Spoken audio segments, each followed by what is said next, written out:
Magatas-gatas na parang guweba na nilagyan ng gatas at dinagdagan pa ng konting asukal. Ganun siya katamis.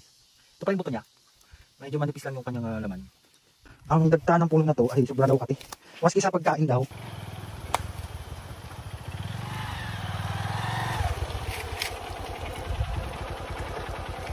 Hi girls, you wanna ride?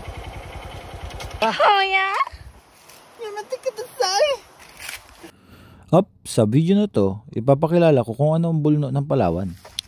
Ito pala yung tinatawag na bulno dito sa Palawan.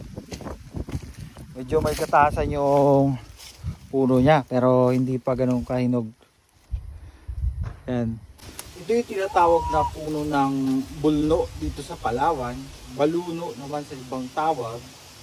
Sa English, ang tawag dito ay white mango. Pero iba sa mango yung lasa niya.